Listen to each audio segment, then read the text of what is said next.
Баршаңызға сәлем, менімен бірге осындай жасыл түсті тұшпараны дайындап көріңіз. Ең алдымен каналға тіркеліп, видеоны танысыңмен бөлісуді ұмытпа. Артынша блендерге аз көк пен ақ желкенді салып, жақсылап блендерден езіп алатын боламыз. Езілгенді ситодан өткізіп, осылай суығын шығарып аламыз.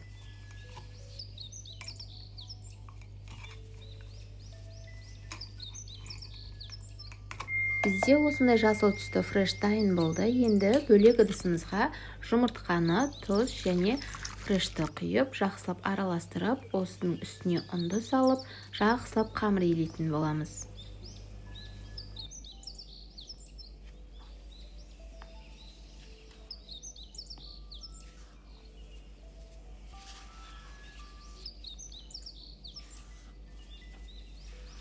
Бізде осындай жасыл түсті әдемі қамыр дайын болады. 10 минутқа бетін жауып қалдырамыз. Сол аралықта фаршын дайындап алатын боламыз.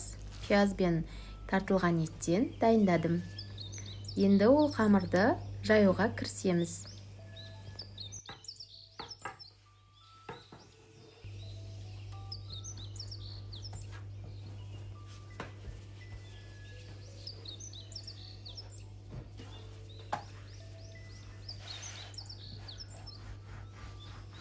Орташа жұқалықтағы қамырды жасап, осылай дөңгелектеп кесіп алатын боламыз.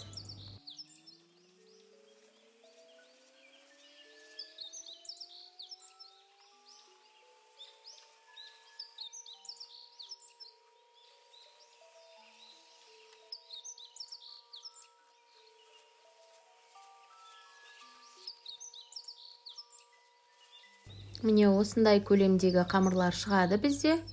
Дәл осылай ішіне фаршын салып түйетін боламыз. Дәл видеодағыдай жасайтын болсаңыз, сізде өте керемет әдемі пельмендеріміз шығатын болады.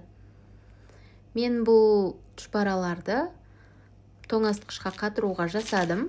Сіздер бірден пісіре берсеңіздер де болады. Суға қайнатып, міндетті түрде жасап көріңіздер. Ас болсын.